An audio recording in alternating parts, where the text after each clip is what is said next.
Hello. I hope everyone's doing really well.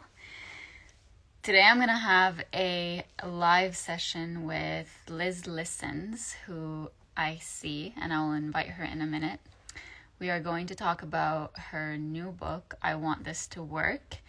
And I'm going to ask her so many questions that I'm just curious about when it comes to relationships, when it comes to wanting something to work and how to deal with it not working. And as you know, because I've focused so much in Welcome Home on figuring out who you are and what your boundaries are, what self-love looks like to you, what forgiveness looks like to you, I feel like this conversation is so important because so many of you ask me, well, what do I do when I'm in a relationship? Or does having a home within mean that if I do have a relationship with someone that I'm losing part of myself? So I think this is a very important conversation.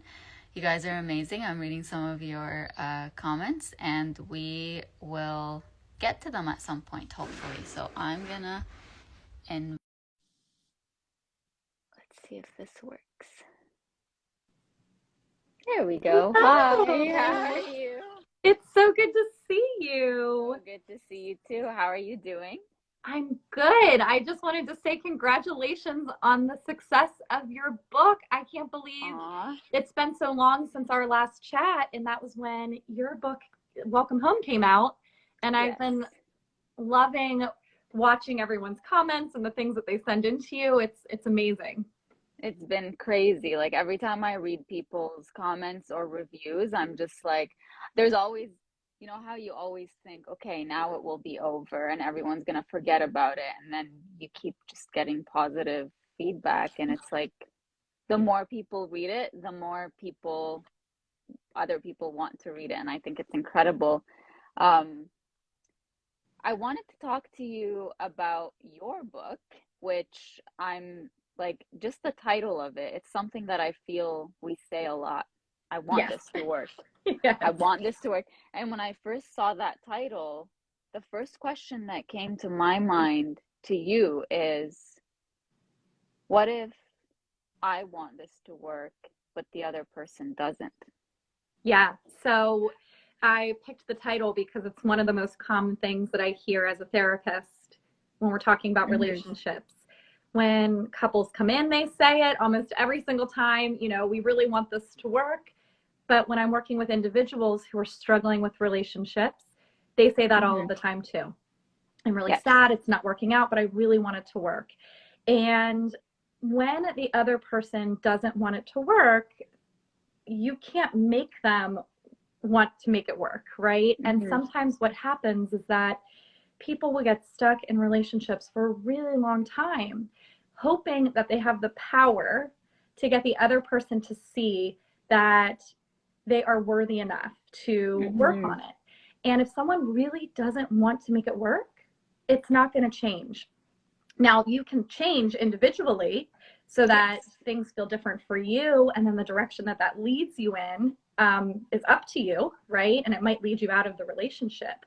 But we can't get somebody else to want to work on a relationship if they don't want to. Yes. What's the best advice you'd give to someone who is dealing with that, who's in a situation where they really want that relationship to work, but they're not getting any reciprocation, but they're having a hard time saying, okay, this is where I actually stop trying and stop wanting to make this person change or change their mind? What's the best advice you give? Because I feel every time someone asks me that question, I feel the pain in their voice. I feel the pain they're carrying in their heart because it's like they're holding on to promises that were once made by the other person, or promises that were made to each other, or they're just struggling with the fact that maybe this other person changed their mind, or they just there's something about like, maybe if I wait a little bit longer things will change, or maybe if they see that I'm this way or that way, they will change their mind. Like, so what would you tell someone who's in this situation to maybe empower them to just say, well, this is where I draw the line?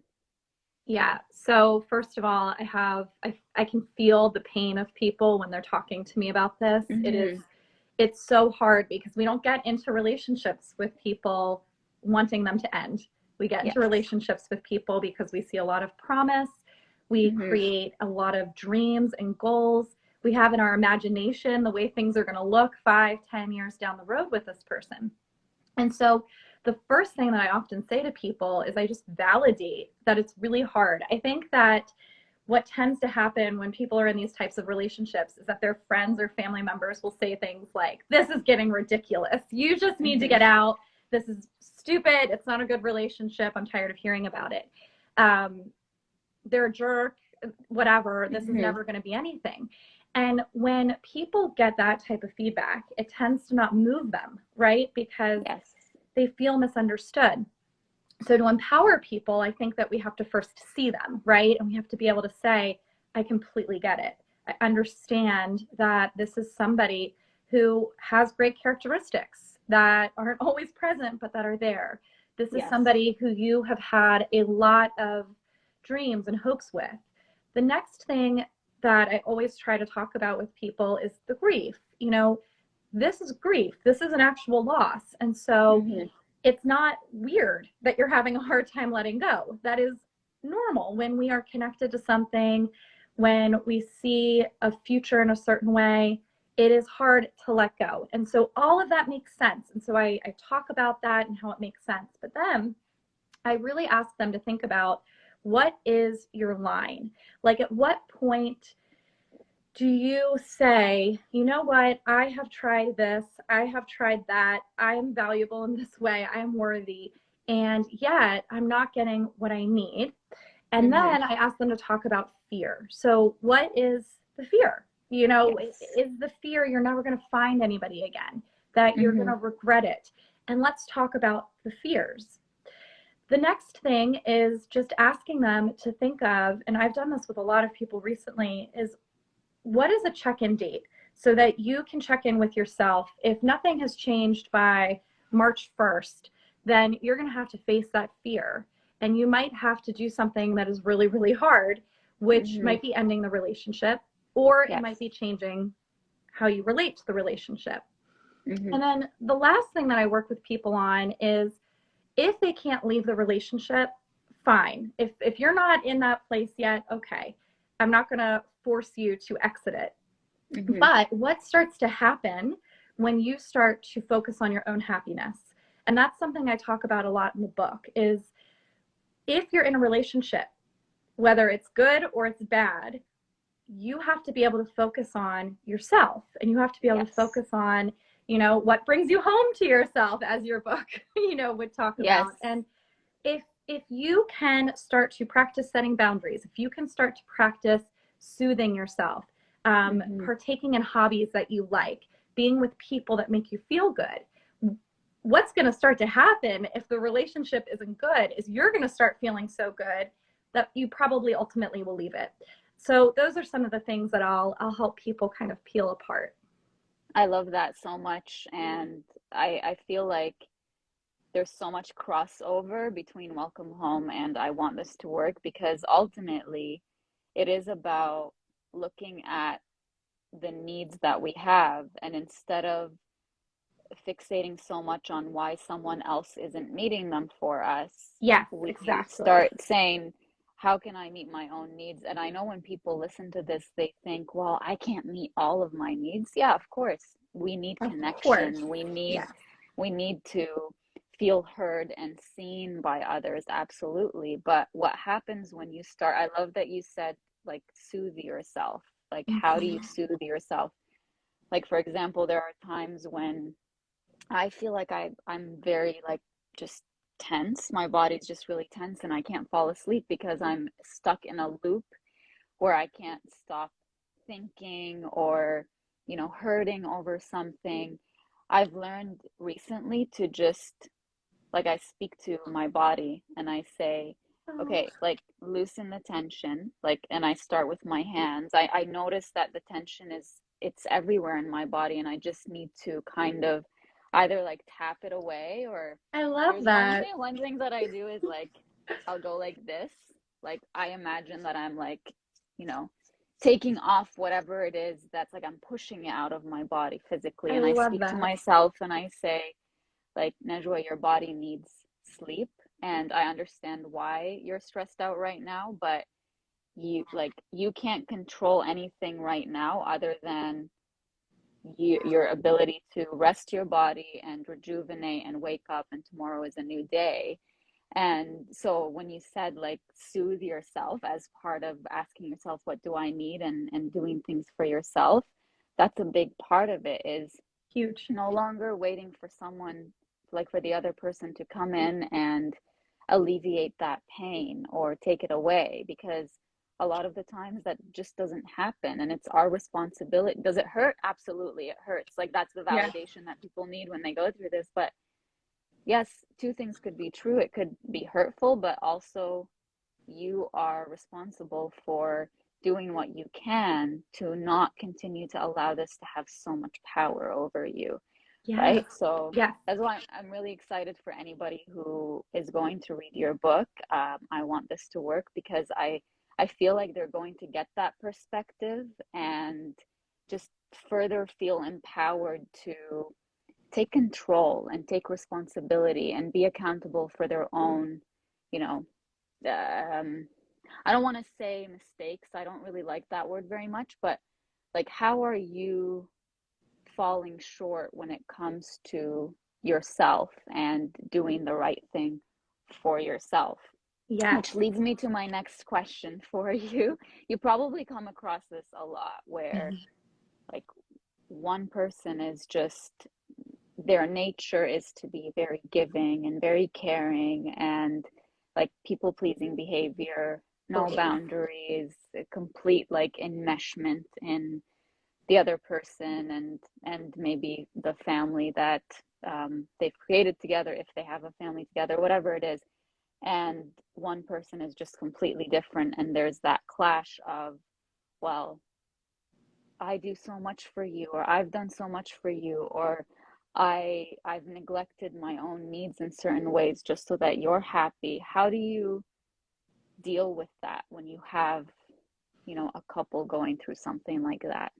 Yeah, and I think it's pretty common on a spectrum, right? Of it tends to be in relationships that there's often one person who is more pursuant of the relationship. So Mm-hmm. they tend to maybe make more sacrifices than the other person. And if you're noticing that that happens, what will happen over time is that you're going to build resentment if you're the Yes. sacrificer. And so it's a really, it's kind of an interesting phenomenon because it starts that way because you're hoping that it's going to bring you closer to the person. But what Mm-hmm. happens over time is that it brings you further apart from the person because you start to have a ledger and you start to Mm-hmm. have a sense of, I've done so much. I always make the sacrifices. They never care about me. And you hold them up to this ledger and you're saying to them, you owe me because of how much I've sacrificed, how much I've put my own needs to the side. And the Mm-hmm. interesting thing is that when you look at relationships that go on like this for a really long time, it actually often ends up being the people pleasing one that ends the relationship at the end of the day, which is, it takes them a really long time to get there. But they get to a point where they're like, I am sick of it. And the other person isn't sick of it because it's worked for them, right? Oh, And yeah. then they eventually leave, probably far longer. They were in the relationship far longer than they should have been. Mm-hmm. One of the things that I often talk to people about when I'm seeing this dynamic in a couple, because I see it a lot when they come into couples therapy, Mm-hmm. and the person who was more withdrawn is often saying things like, I don't know what the problem is. Like, everything's fine. I don't get why we're here. And the other person who's been carrying the mental load, has put their own goals and hobbies to the side, is saying, I'm unhappy. You don't care about my feelings. Nothing's changing. You never want to talk to me. You don't put any effort in. And I'll say to that person, I wonder what would happen if you gave yourself permission to not have that role. Not giving yourself permission to be checked out, not giving yourself permission to be mean, none of those things. Yes. But what would happen if you suddenly said, you know what? I know you've got to work late tonight, but I also have to go to my gym, my Pilates class, and I'm going to go. I'm going to have to be there at 6 o'clock, which was already planned. And so that means that you're going to have to figure out another scenario for the kids. You know, either you're going to have to come home early this time, or you're going to have to find a babysitter or whatever it is. So I really coach them around leaning out of that role. And the reason that you want to do that is because it creates an authentic relationship.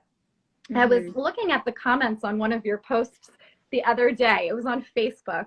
And it had like a debate on it. So it popped up, like the comments popped up. And somebody said something like, this book is really selfish about your book. I don't know if you remember this, but it was along the lines of like, all relationships need compromises, and you're teaching people to not compromise in your relationship. And so I saw that pop up, and I had to look at the comments, and everybody was like, no, that's not what she's teaching at all. I remember that comment, because I remember saying, no, you know what? Go back to the person who's treated you like crap. That's what I responded to that. You did. I loved it. You were like, I'm like, sure. Is that what you want me to say? You did. You said, do you want me to tell people to be in a bad relationship? So but the thing that people get confused here is because they're so used to this way of relationships being about sacrifice, that to tell somebody it's actually not healthy for you to do that, or for you to expect your partner to do that, really like blows up their idea of what relationships are. The healthiest relationships are interdependent. And that's the entire point of my book, is to teach people how to be interdependent. Which means that you create true compromise. In sacrificial relationships, there's not true compromise. Somebody so tell feels us like about that difference. Yes, go ahead. That difference. Yeah, tell us. I would love to hear about the difference between interdependence and having more of a sacrificial kind of relationship, where it's like, I've done this, so you owe me something, and if you don't give it to me, then I'm going to resent you. And so tell us about that. Yeah. And then the other person is saying, oh, but I've always thought I've always felt good. So every decision we've made has been a win for me. So in interdependent relationships, we have a self, and we also have an other. And we're constantly able to keep ourselves in mind while also keeping the other person in view. In sacrificial relationships, that's not what happens. What happens is that if I'm the one sacrificing, I lose view of myself so that I can keep view of you. So I'm constantly paying attention to what I think will keep you happy, how to make sure that you don't get uncomfortable, how to help you get your goals met, all of that. And I don't even notice like what my own goals are, how I'm feeling. On the flip side of that, you might also in that type of relationship become very self-focused, where all you notice is what you want, when you want to do it, how you want to do it, and you completely lose focus of the other person. Now, unfortunately, in those types of relationships, that ping-pongs, and there's never the middle ground. So what happens is that for a long period of time, I might sacrifice, I might hold you in view, I might forget about myself, and then all of a sudden I say, F this, I don't want to be in this type of relationship anymore, and I don't care what you think. And it's really sad. This is where I see a lot of couples in couples therapy, is they come in and the person is saying now, well, I gave them so much for so many years, and now I'm going to do whatever I want when I want to do it, and they need to suck it up. And so this goes back and forth. Where you really want to get is to a place where you have what's called differentiation. Differentiation is the ability to see that you're a separate person and to recognize, hey, I have an opinion. I have a point of view here. I have something I need. And I can actually hold on to that while being curious and supportive and loving about yours. And so I just thought that comment on your post was interesting, because the person was talking about compromise. And I was thinking, there's no way in hell that there's actual compromise in the type of relationship that person was alluding to. What's happening instead is a whole bunch of win-loses. Somebody wins and the other person loses. Yes. And usually the person who always wins is the one who thinks that this kind of work is BS because it's Yes, waking the other person up to, you know, uh, what like you said earlier, like giving them permission to actually think of things differently. yes, Because I feel like this is also a dynamic in relationships where one person perceives the other as they know better than me. So like if I will adapt to the way that they live their life because I don't know, maybe you've grown up or maybe you've lived your whole life where you are used to following directions or you're used to feeling like everyone else knows better than you do and so you kind of totally. comply. And one thing that you were saying that's so interesting to me is when you said what happens with sacrifice is one person is completely fixated on how do I make the other person happy, and they're constantly thinking of the other person and kind of Yeah, neglecting themselves, right? yeah. But here's the thing, and this is something I discussed quite a bit in Welcome Home, and you'll see there will be many comments on this right now, but so many people don't know who they are. They Yes, don't know what makes them happy.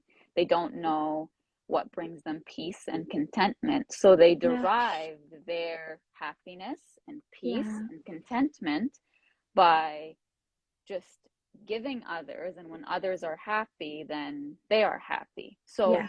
what would you say to someone who tells you, but I am happy when he's happy or when she's happy. That's my happiness. What would you say to them?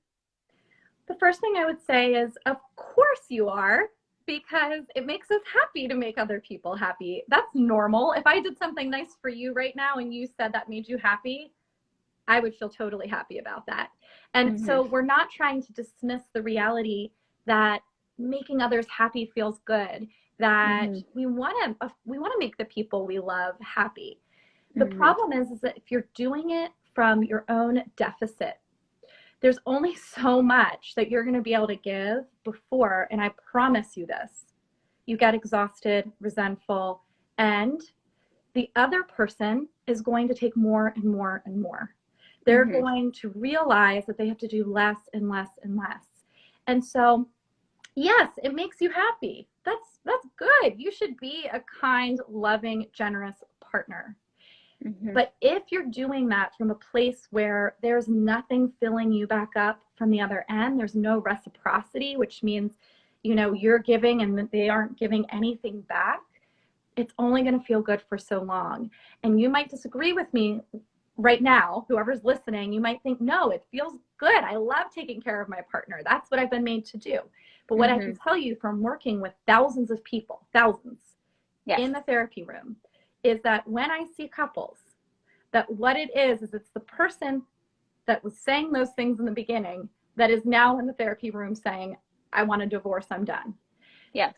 Because you just can't. And the other thing I'll add is as life gets busier and busier, that starts to feel worse and worse. So the beginning of your relationship, it truly might be bearable.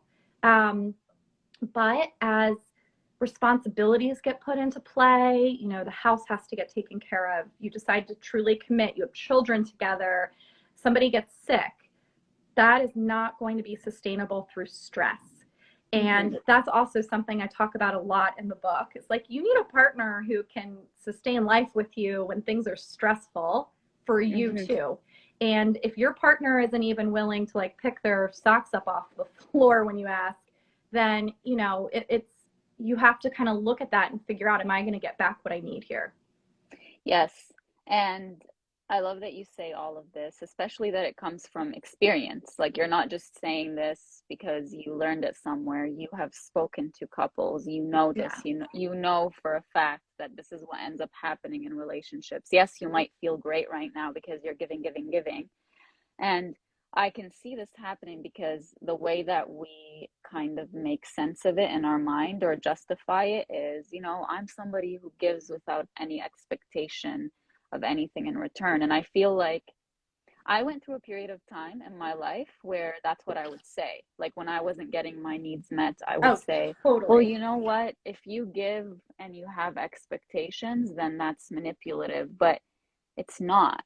It's only manipulative if you're only giving because you want something in return.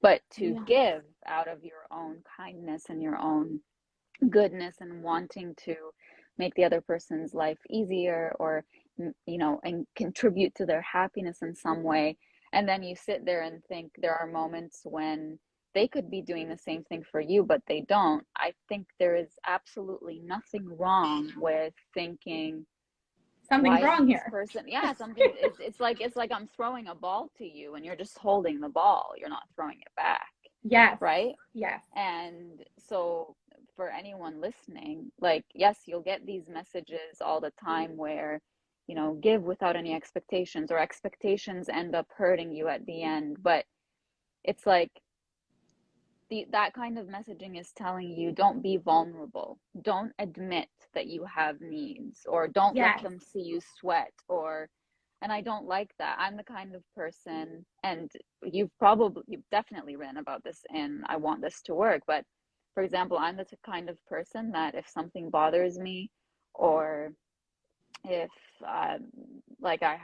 if there's something that's confused me, like a thought that came to my mind and I want to talk about it, I won't sit there and think, if I talk about this, then they're going to think that I'm weak, or they're going to win and they're going to see that I've actually been affected by their behavior. I'm not like that at all. I will open my mouth and say it. You let people know. Yes, I let people know, and I think that we shy away from doing that because we think that if we speak, then then it's our fault for stirring things up. We Yes. don't want to cause issues. We don't want to cause problems, but the issue isn't you bringing up the issue. The issue is the issue. It's already there. And it needs to be dealt with. Exactly. So for anyone listening, I feel like my followers specifically, and I'll make this available right after, with my followers, I don't know about yours, but most of them tend to be the overgiving people, Mine too. like I'm an empath, and I can't handle seeing that person needs help and I can give them help, and how do I decide not to, just because they're not reciprocating? And so I feel like this messaging is so important. Like, don't equate you opening up about how you're feeling or what kinds of needs you have. Don't equate that with weakness, or with allowing the other person to hurt you. Like, it's not like you're saying, I'm opening the door for you to hurt me. Yes, when you're vulnerable, you are open to, I wrote this in Welcome Home, you're open to injury, but you're also open to love, you're also open to connection, you're also open to conversation. So it's not that you, like that fear that you were talking about, like when you ask people what's scaring you, is it fear of abandonment? That's what stops us, because we're just afraid that maybe if I show this side of myself, even though I fully have the right to, but I'm just scared of how they're going to react, and then I keep it inside, and it's just like a ticking time bomb, that when that couple finally walks in and one of them says to you, I'm done, I can't do this anymore. Yeah. Absolutely. Or actually, more on brand with your book, I don't want this to work. I don't want this to work. And the other person is sadly saying, I really want this to work. What can I do? Usually at that point, that's when the other person finally wakes up and says, oh my gosh, I'll do anything to make this work. Yeah. And sadly, by that point, the other person has had enough. And it is hard to get back at that point. It's so much better, even if it starts conflict. I love what you said. You talking about something doesn't unearth an issue. People are really afraid, if I bring this up, it's going to make an issue. Or if I go to couples therapy, it's going to bring all this stuff out that like we don't need to look at. The reality is the issue already exists, and that when you learn to become vulnerable and articulate yourself and recognize like what you need and what's going on for you, you face the truth. And sometimes the truth is really nice. And the truth is that your partner, you were assuming wrongly. Sometimes you learn, oh, all I had to do was say something and you actually would listen. And that's really wonderful. And sometimes you learn that the truth is that the relationship is not going to be what you wanted it to be. But either way, you have to know the truth. I agree. Yeah. I think it's like we sugarcoat it as much as we can to avoid the realization that it's not going to be what we want it to be. And Yes.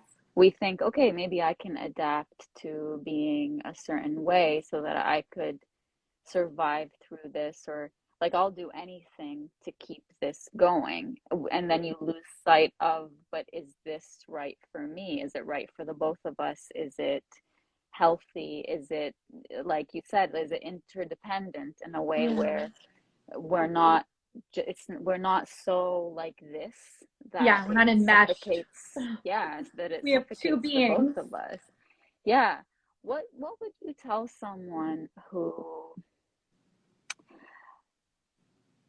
is trying to take care of themselves, like trying to invest more time in meeting their own needs, but because of their empathic nature, they have a hard time um, not allowing their partner's emotions to spill into them. So it's like, say you have an evening planned out with your friends and you're really looking forward to it, and then your partner comes home from work and you can tell that they've had a really bad day, and they're not even telling you that they want you to stay by their side, but you're sitting there thinking, am I selfish for going out and having fun while they're in a bad mood? Like, what would you tell someone who struggles with that, struggles with saying, with moving forward with doing what they know they need for themselves when their partner is going through clearly a difficult time? I love that question. So I actually talk I about, ask good questions. you ask such good questions. The best questions. I love that question because I do talk about it in my book. We have a tendency to think we have way more control over how other people feel than we do.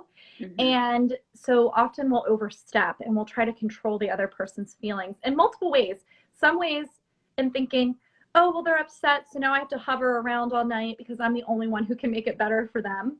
Mm-hmm. So we have a grandiosity in that, right? Sometimes people like myself who are very empathic are grandiose. We have this belief of like, I'm the only one that's going to be able to fix this for you, and I'm the one you should talk to. And so remembering within that you aren't the end all and be all for your partner. And if you say to your partner, hey, honey, I can tell that you had of course, check in. You love your partner. It looks like you had a bad day at work. Like, is there I have to leave in 15 minutes. Is there anything I can do for you? And if they say, oh, I would love like a quick like hug, give them a hug. But if they say something like, no, I need my own time, it's not on you, nor is it necessarily helpful for you to say, oh, I'm not going to do that. I'm just going to cancel my plans and I'll stay here and I'll take care of you. Because you need to actually listen to what other people tell you sometimes and not have the assumption that you know exactly how they're feeling or they're thinking. So that's one thing. The other thing that we tend to do with emotions is we tend to try to control them for the other person.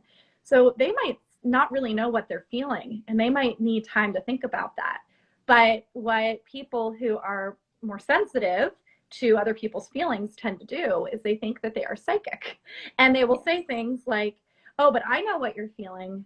I know that you're sad, or you know, I know you're mad right now, but, and so we put words into the other person's mouth. And so in interdependent relationships, we learn how to like let the other person be the one who comes to us, lets us know what they need.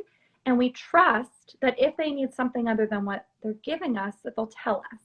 And that takes a huge burden off of having to be in control all of the time. Yes. Here's another very good question that I know many people will be able to relate to.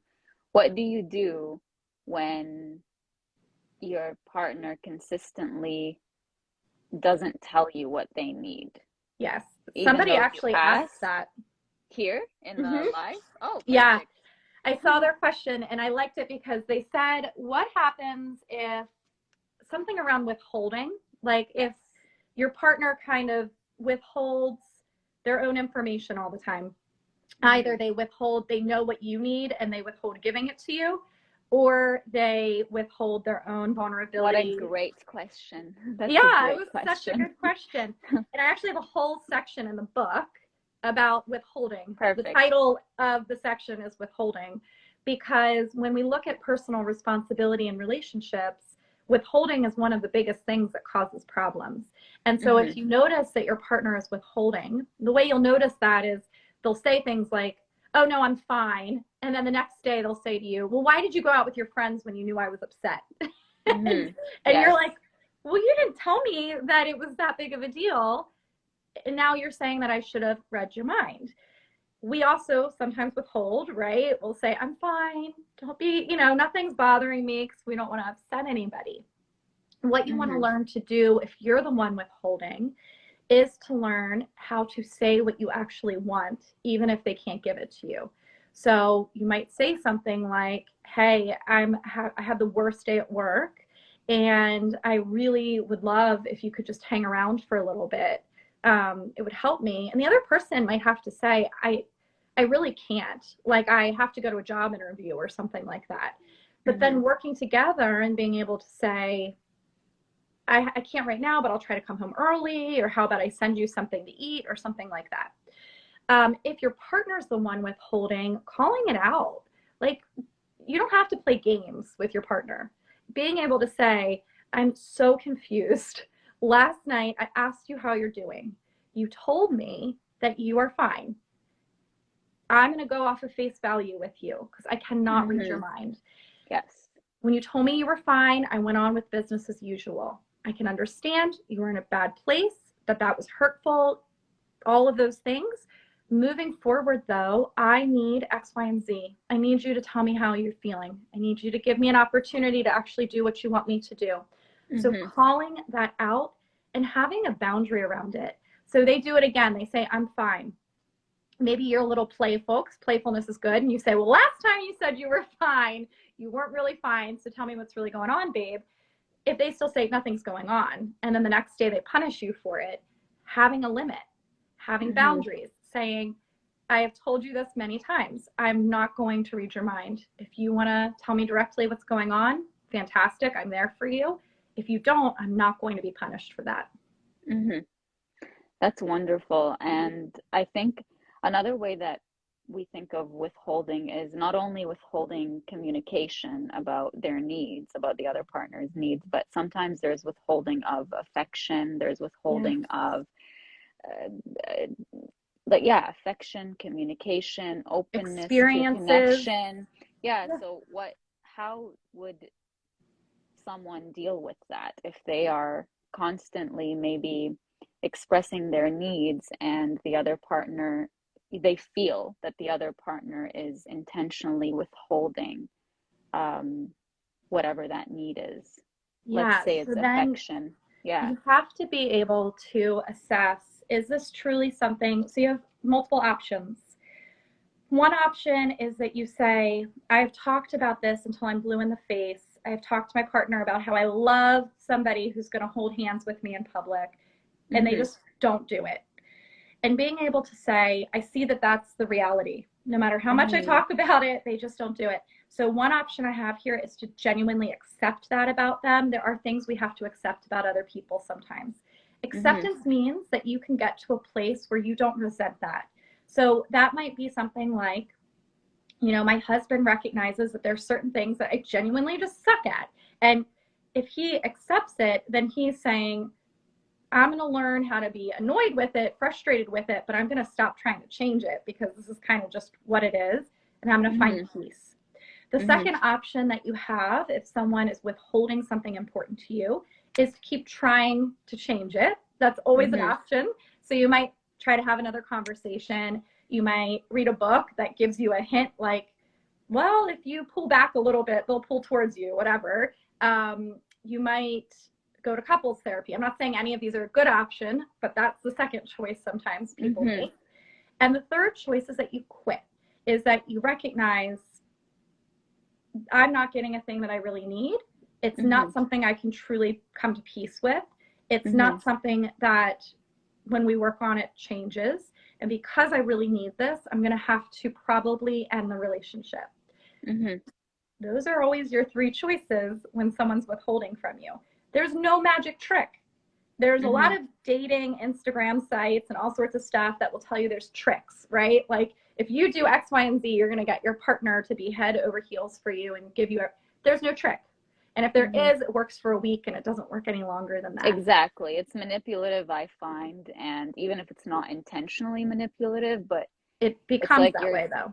you're changing something that's about yourself. So you're being inauthentic in pursuit of an authentic connection, which it doesn't work that way. Like it Yes, is always better, and I'm pretty sure you agree with me. I feel like you and I are on the same page when it comes to stuff like totally. this, but it is so much better to get love like genuinely and authentically as a result of you being honest and genuine with your feelings and with your communication with your partner than it is to, only pull away just because you know that that's going to play on their fear And then they're of going to get closer for abandonment, a and then week. they're going to get, it's just going to be this.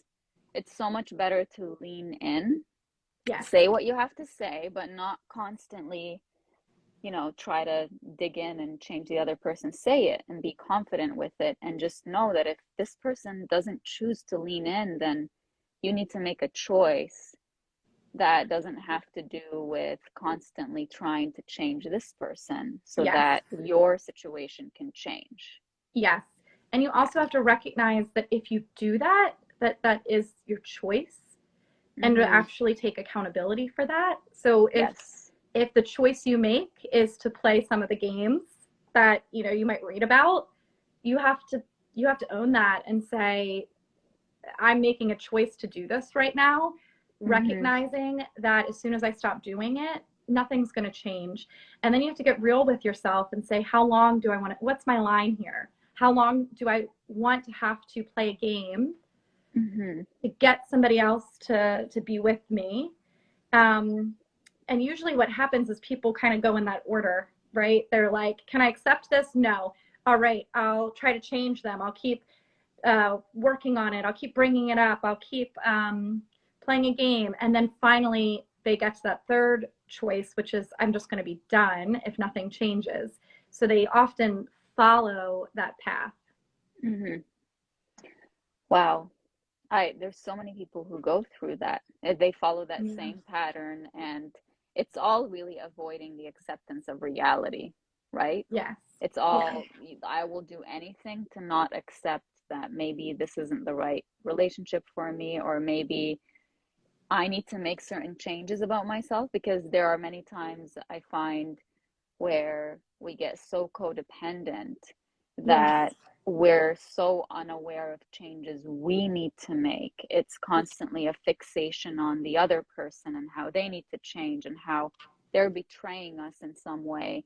Do you address, I'm pretty sure you do, codependency and I want this to work? And um, how would you deal with it from the point of view of a person who is 100% codependent, Mhm. and from the point of view of a person who has someone who is codependent and they feel like they're claustrophobic, like I can't deal with this. Yeah. So I have an entire chapter about interdependence, which is addressing what you should do. The whole book is really about how do you not be in a codependent relationship. That should have actually been the Oh, subtitle. nice. I'm actually I downloaded it on my Kindle and I'm gonna start reading it tonight. So I'm Yeah, really I hope you excited. And like I'm it. gonna share, I will love it. I know that, but I'm gonna share whatever excerpts I find are really powerful. I'm gonna share them in my stories so that, Oh, thank more people can know you. about that. But yeah, tell us more about So I talk in the codependency. chapter on interdependence is where well, actually from the beginning of the book, I talk a lot about how what happens in terms of betrayal is either that people are completely codependent and so they're betraying themselves, or on the opposite end of the spectrum, it actually can tend to lead into betrayal, like affairs, lying, all sorts of stuff, because you don't actually know how to be honest with each other. And Mm-hmm. so in the chapter on interdependence, I talk about what is healthy dependence, because it's healthy. We're humans from the day we're born. We want to depend on others and We want to connect and we want people to be there when we're hurting and when we're Yes. happy. But then where does that become problematic? And why does that happen? And I talk in the book about the different reasons. Like, we fear abandonment. We fear that we're going to get put down if we don't do the thing that the other person wants. We believe it's our role to perform. We believe it's our role to do for others. And so I talk about where that becomes an issue, like where that might come from for you and what you can do in order to pull back from that. And I have an entire chapter on things you can do to start pulling back from that. On the other end, I talk a lot about people who tend to be ultra independent, which is the opposite of codependency. And again, I normalize that it's healthy to be independent. We are doing that from birth as well. We're learning to walk away from our parents. We're learning to build friendships. But when we get to the point where it's like, I don't need anybody, and I judge them for being needy, I judge them for wanting help, I judge them for wanting connection, what's going to happen to you is you're going to end up really alone, because you will, at first in your relationships, what you'll notice is a pattern of, you'll get in relationships, the other person will probably be more on the other end of the spectrum, more dependent, codependent. They'll come close to you, they will try to make everything work for you, you will feel exciting to them because you're mysterious. But then after a while, they're going to want more than that. And you're also never going to be truly seen, because you might be seen in the vision of the other person for who they think you are, but you're never really seen for who you are or for what you want or any of that. And so I talk about what you need to start to do in order to lean into relationships, you know, asking for help, sharing your feelings, doing all of these things that might otherwise feel really uncomfortable. But how do you get someone who is completely independent to read your book? Because it's a good question. It is usually, you know, I think, like you said, most of your followers are people who are more on that other end of the spectrum. They're thinking a lot about relationships. The same with the people who mostly read my book, right? The people who are reading this book or are on my Instagram, they're relationship focused, which is why they're even motivated to care in the first place. Yes. I will say that it's interesting because if they're hyper independent, maybe never. But there are people who are self-aware enough that even within the trapped experience of being relationally withdrawn, they recognize something's not right. And I think that books, I think that articles, those feel safe to people who are more removed. Like, they still want relationships, but it's hard for them to maybe talk about what they need to talk about. It's hard for them to go to therapy for it, because that would require the thing they don't do well, which is vulnerability. Yes. A book can feel safe. It's like, I can pick this up and read it and put it down. And one of the things that I have in the book is every single chapter and a lot of the sections end with what's called talk about it sections. So what I've heard from a lot of people is that if they have a partner who tends to be less vulnerable, that their partner is at least willing to do those sections with them, because it doesn't feel as threatening. So it's like, all right, let's just ask these 3 questions of each other tonight. And if you have a partner who's willing, and I talk about willingness versus being stubborn, and there's all different types of people in this world. So if you have a partner who's a little bit more removed, withdrawn, but they're willing to work on things, what you'll see is that even though it's hard for them and it's not in their wheelhouse, that they'll still sit down with you and do some questions, or they'll still show a little bit of interest. They'll bite a little bit. And so in those types of relationships, I think that this book is actually really helpful, because I have a lot of really non-threatening ways to kind of enter into it. Yes, I have a good question for you based on what you just said. How do you get the person who is very much into relationships, who, you know, wants this to work,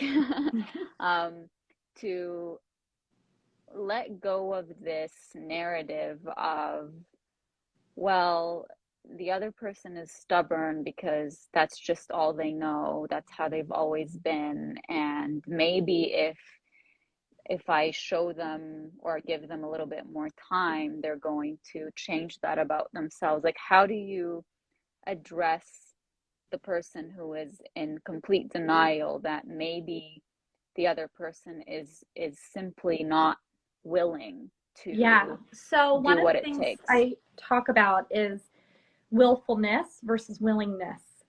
We Mm. are all who we are, just like you're saying, oh well, my partner, this is all they've ever known. Well, all you've ever known is X, Y, and Z. All you've ever known Mm-hmm. is maybe to be a people pleaser.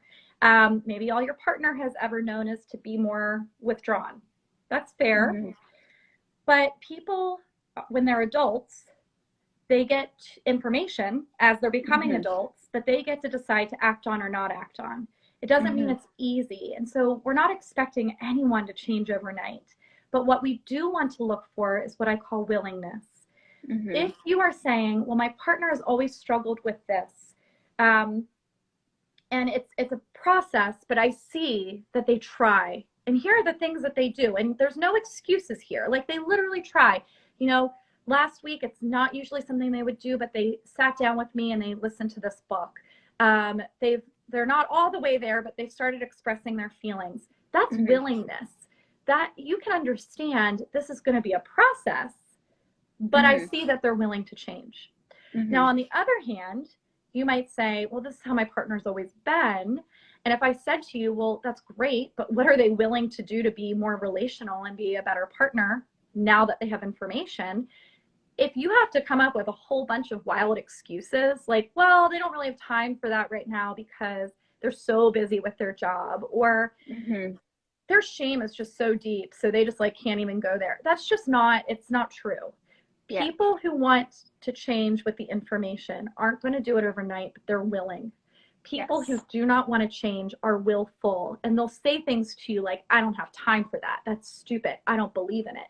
And if someone at their core doesn't believe that this is important, they're not going to change. And so then it's not going to work in a way that works for you. And I think that's really important for people to remember. Yes.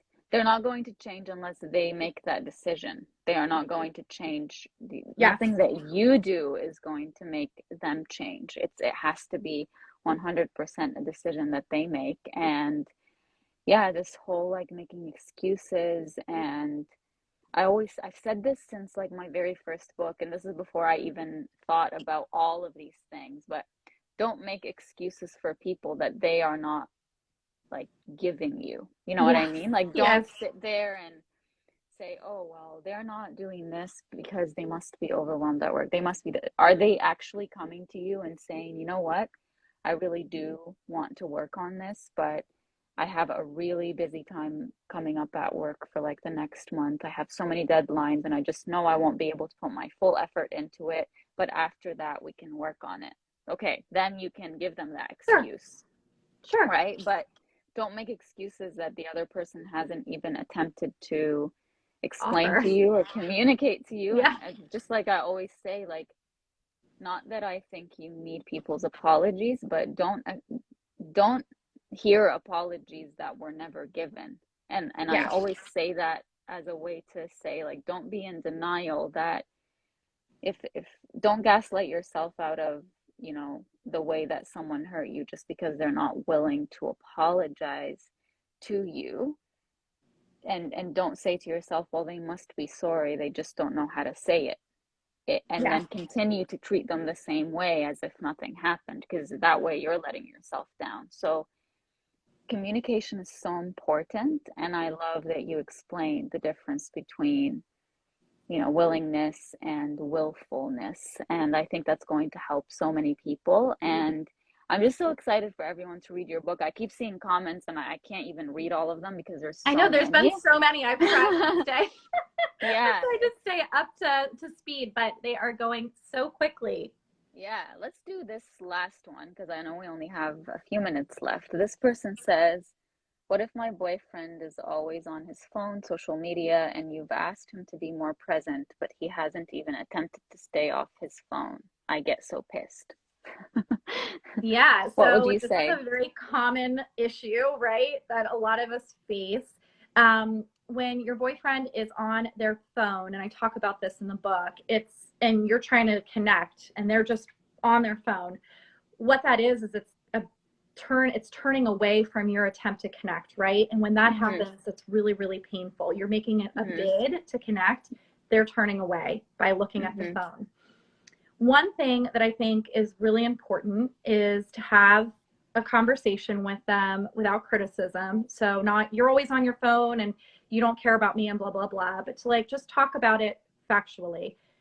I'm trying to connect with you. When you look at your phone, I feel really discounted, really frustrated. I really need, and I think you need to be clear about what you need, because is your boyfriend never supposed to be on their phone? Is there times where it's more important that they're paying attention to you? And being able to say that, you know, when I talk to you, I really need you to like look up and make eye contact with me so I know you're hearing me. Or I need us to have tech-free time every night for an hour. Be really clear with what you need. And I talk about this in the book, because sometimes we bring up problems to people, but we're not actually clear about what we want them to do. We only tell them what we don't want them to do. I don't want you to be on your phone.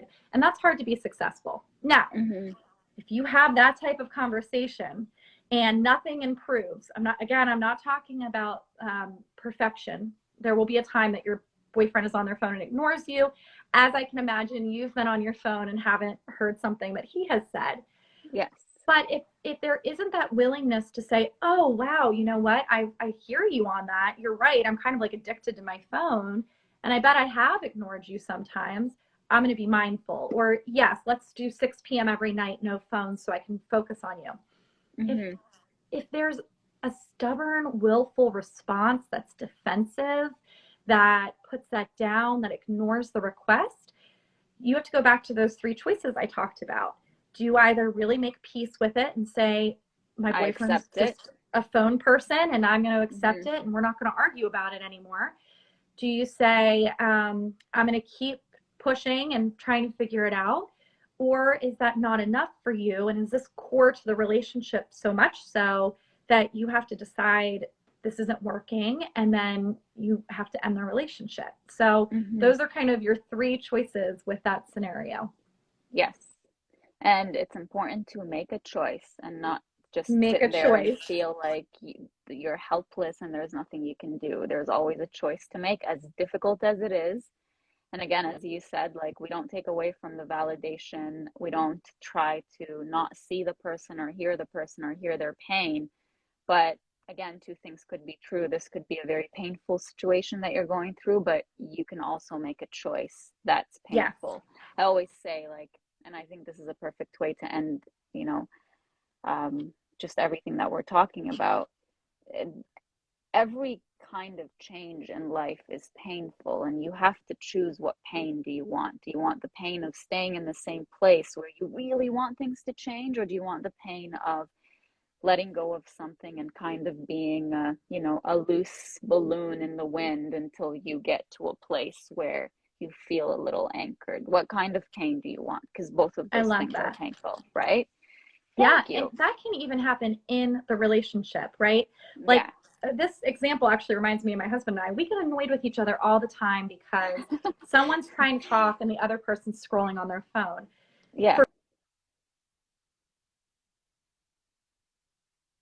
Oops, I think we're freezing.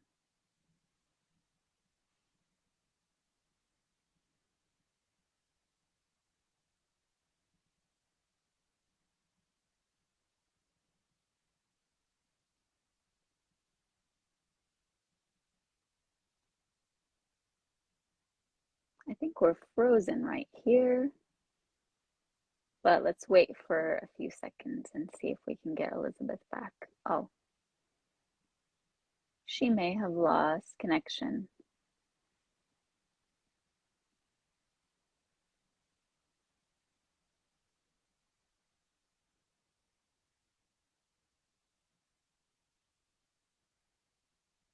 Yes, I will make this video available right after. Yes, I'll put it on my feed so that you guys have access to it for sure. All right, so I don't see Elizabeth trying to join again. Maybe she lost connection, but I hope you guys enjoyed this very much. Absolutely, you should read her book. I want this to work. Like I said, I downloaded it on my Kindle and I'm going to start reading it tonight. This is what it looks like. And I will put some highlights on my stories so that you guys can be aware of certain sections maybe that have resonated with me and hopefully will resonate with you.